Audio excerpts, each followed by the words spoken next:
Hi, I am Artur Saturnino, and this is the second video of a two-part series on CMC surfaces of bounded index. Here I'm going to talk about recent results. For contexts and definitions, I recommend you take a look at part 1. Let me start by stating the main results. Here, M is always going to be a closed manifold, and sigma is always going to be an embedded, connected CMC surface. The first theorem states that for all such M and all such sigma with finite index, one can bound the genus by knowing the area and the index bound. The second theorem states that in the special case where M is spherical and sigma is non-minimal, so it has mean curvature at least some eta greater than 0, then we can drop the area bound assumption and we actually get an area bound B and genus bounds, which depend only on, again, the index bound and the lower mean curvature bound. Now it's interesting to note that this theorem 2 does not hold for minimal surfaces. So the assumption that the surface is non-minimal is necessary. And there are counterexamples constructed by coding and inequality. To prove both of these theorems, I'm going to need these results, which I'm calling a key inequality. This is a generalization of a result first shown by Shane for stable minimal surfaces, and Rosenberg, Solm, and Tobiana have a version for strongly stable CMC surfaces, and Massimo, Chodos, and Katover have a version for minimal surfaces with bounded index. So this is kind of a hybrid between the Rosenberg, Solm, and Tobiana version and the Chodos, Massimo, Katover version. What I show is that for all I less than infinity, so less I is an index bound, there is a constant which is universal depending only on I, such that for any complete Riemannian trimanifold M with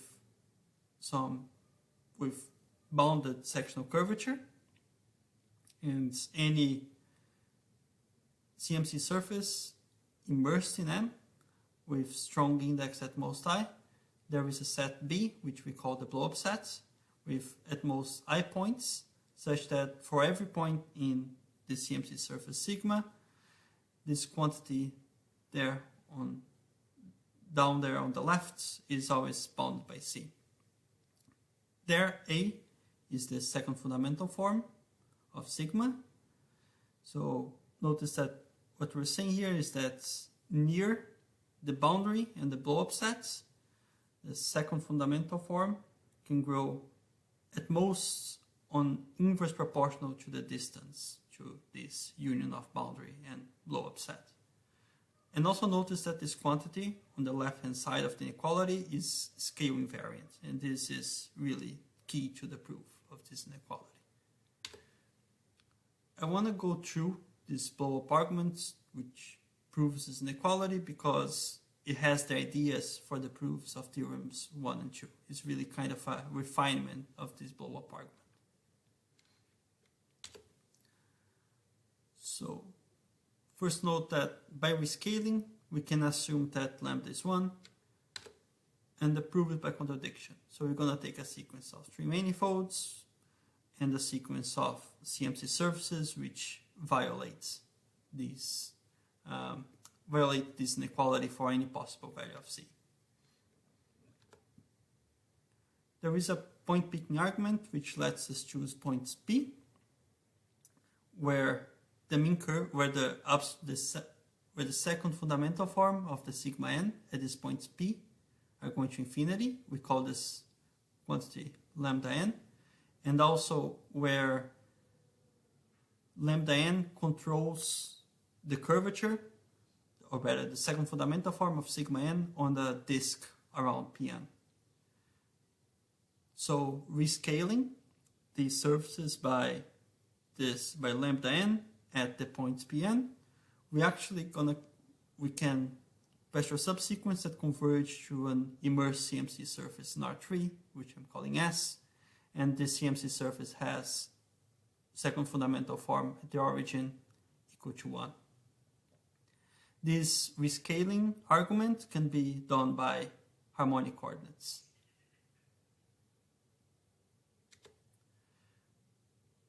Now we can consider there are two possibilities. The first possibility is that this limit surface S is strongly stable. This can happen because this would imply that S is a plane. And we know that the second fundamental form at 0 of S is not 0. So we have to conclude that S has positive index. Now let's consider two cases. The first case is if the index of the sequence is 0. That's the case considered by Rosenberg, Swarm, Tobiana. And in that case, they show that any variation of S, which decreases area, can induces a variation on sigma n for n large enough that also decrease area. So this would imply that the lambda n, the sigma n for n large are not strongly stable, a contradiction. In the case where I is positive, then what we can do is we just add the point Pn to the blow-up sets, and we pick up from there using an induction argument. For the strategy of the proof of theorems 1 and 2, they all follow more or less the same line. What we're going to do is going to study sequences of embedded CMC surfaces with genus going to infinity and bounded index. Of course, we're going to show that these don't exist. Let's call Hn the mean curvature of sigma n, and let's first assume that we can pass through a subsequence so that the mean curvature is bounded. And let's pass through the subsequence.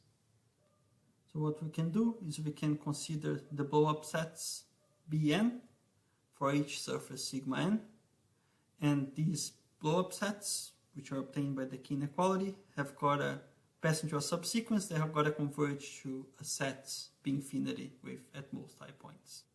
Using tools developed by Massimo Jadosh and Gatover, we can decompose the sigma n in two parts, one sigma n prime and the other sigma n b. The sigma n prime are the parts where the second fundamental form are very large.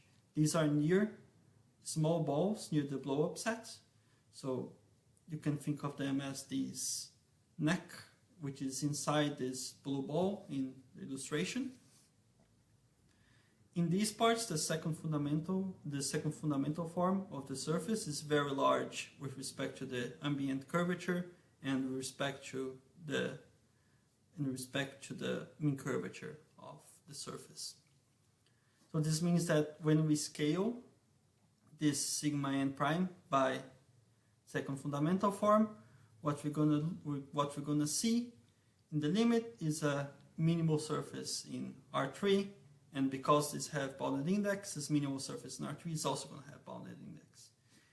And using this scaling again, we can show that the sigma n prime have genus and area bounds. The sigma n b are the parts where second fundamental form is bounded.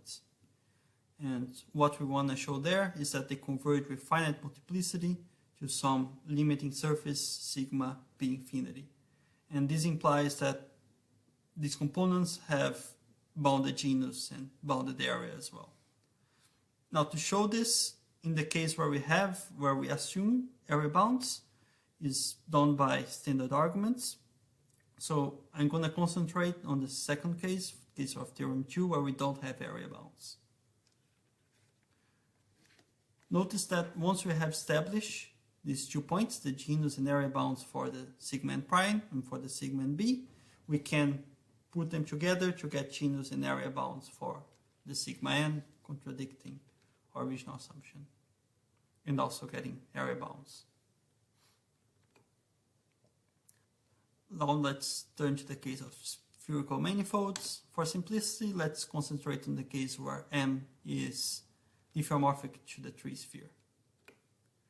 And let's assume that the surfaces sigma n have mean curvature at least some eta greater than 0. Since we have control over the second fundamental form of the sigma n b, we can assume that they kind of look like sheets when we look in a small enough scale. And again, what we want to show is that these sheets don't accumulate, which means that they're going to converge with finite multiplicity to some limiting graph. Now, for topological reasons, because S3 is simply connected, it turns out that the mean curvature vectors of these surfaces have got alternate directions. If we assume that these sheets accumulate, this means that we gotta have somewhere two sheets which have the same direction of mean curvature, which are very close to each other, and have another sheets with an opposite mean curvature direction in between them. And now, using elliptic theory, you can argue that this cannot happen because of the difference in mean curvature. To eliminate the upper mean curvature assumption, let's assume by contradiction that the mean curvatures Hn diverge. From the key inequality, and just using the fact that the mean curvature, that second fundamental form is at least twice the mean curvature, we can deduce diameter bounds for the sigma n when Hn is large enough. And notice that these bounds go to 0 as Hn goes to infinity. This means that passing through a subsequence, we can assume that the Hn converges to a point p infinity. Rescaling the surfaces sigma n at p infinity by mean curvature, we're going to get CMC1 surfaces in a space which is very close to being Euclidean.